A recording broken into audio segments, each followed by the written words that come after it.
Towing eyes come in all sorts of shapes and sizes. Different designs have different pros and cons, but they all have one thing in common. They will only work if they're installed correctly.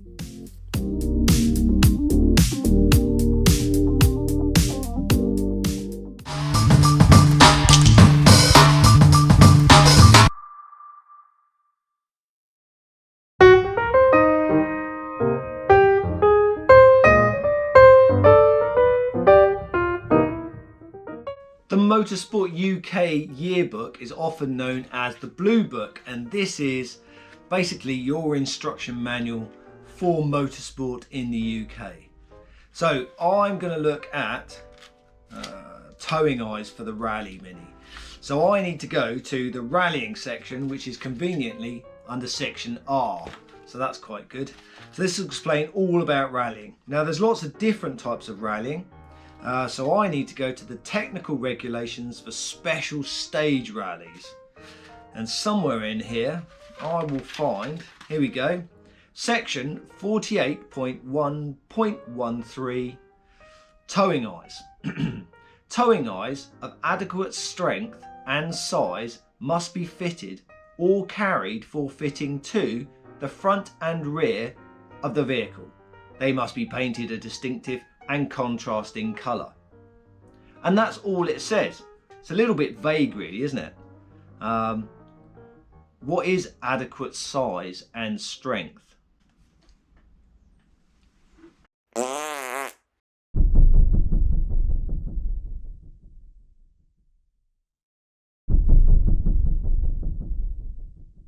you go, chaps. Here's a bit of fun for you. So these are the overriders that I'm going to use for the Mark II. Excuse me. So I've had these for a while. They are genuine Mark II ones because they don't have the holes drilled in the edges. But I only had 3. So I bought this one. Didn't buy it off eBay. No, I bought it off Josh Smith. Yeah, can you believe that? Back in the day when he was selling crap on Facebook, and I said, I saw in his pile. I said, how much do you want for that? And he said, £5. And it was like £3 postage or something. So I said, is it good? Does it have the side holes? He goes, no, it's all very good. It's all good. It all works. I says, is the nut bit in there? I said, is that all okay? Is it all up? No, it's fine. I went, right, I'll have it then. So let me unwrap it.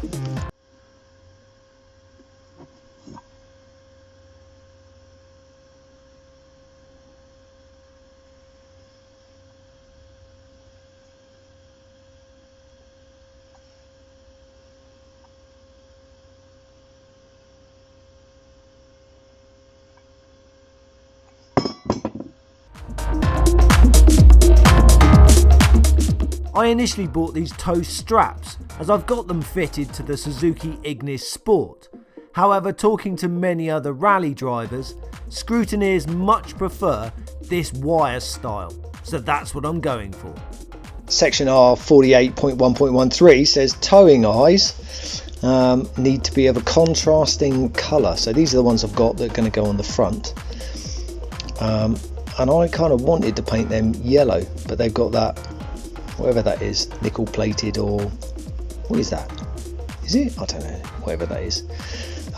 Just worried. How do I paint them? Do I just scuff them up, etch prime them, and then paint them? They are a contrasting colour to the bodywork, I guess, but I kind of like them to be in your face.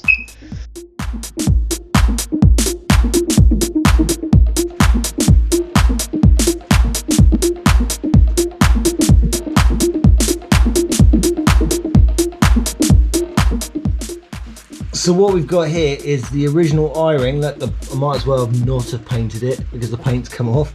But that's the I bolt that goes through the front subframe. There's an internal washer in there. Big bolt, 2 big washers there. And obviously I don't want it dangling everywhere, so it's now cable tied to the front bumper. The idea is then the marshal can grab it and that should snap quite easily because I'm going to put a little a nick in it, so you can grab it, poof, pull it round. That's loose enough so that the whole thing will pivot round, and then they can tow that. And obviously I've got one on both sides.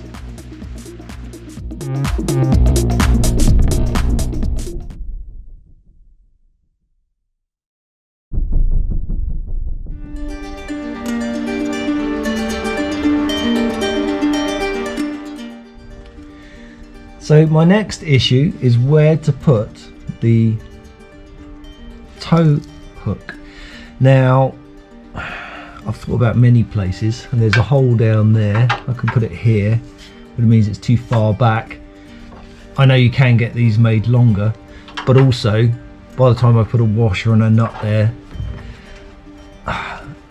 anyway, decided against that. I could mount it here or even here, but that would mess up the exhaust on the other side if I put it in the same place. But also this isn't particularly strong, and I'm just, you know, if I'm going to be pulled out of a ditch, gosh, here seems like the obvious place to put it. There is a hole up here where I reckon I can get my finger in, I can feel the bottom. This is quite a substantial plate here. I reckon I could probably get a nut or a bolt or something through there for it to fit. If I'd thought about it during the making up of the subframe, I would have whacked a massive captive nut in there. Hindsight, isn't it? Anyway, but the issue with mounting it here is it's too high, look. So if I did bolt it there, it's gonna, when they pull it, it's basically gonna rip or, you know, mangle my rear valance. So what I need is a spacer.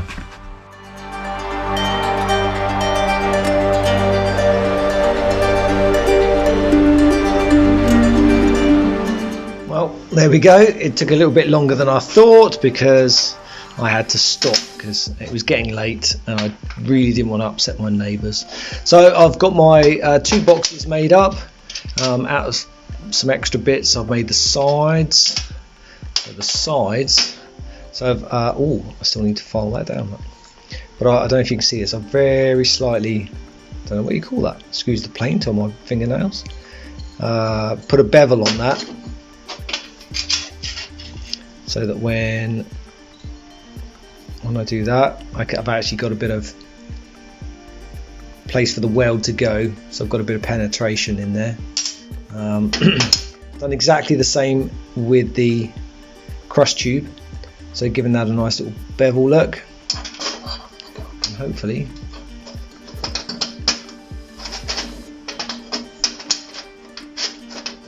I'll do this one-handed. There we go, look, oh, just a little bit higher. That's where it's going to sit. Focus for me.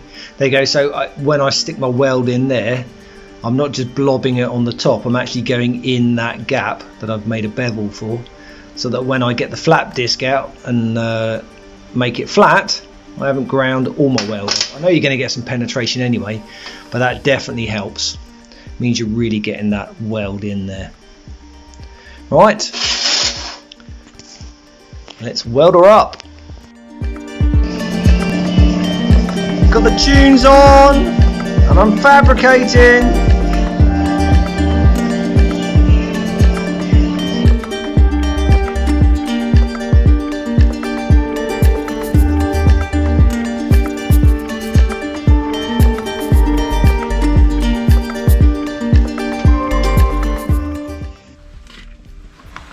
So here we go, these are the blocks that I've made up. I put that there, nut and bolt it there. Look at that, plenty of room. Now I've just got to drill a hole and see if I can actually get a nut and bolt through there. If I can't, worst case scenario, I'll have to break the welder out, won't I?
perfect.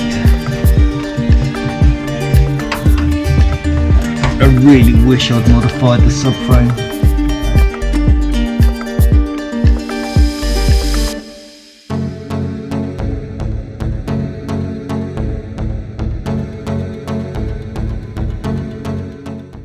I do like wiring, it's one of my favourite jobs. And last night I was watching a YouTube webinar by High Performance Academy on wiring, you know, race cars and things like that. Really interesting, loved it. And in particular, I really like the concentric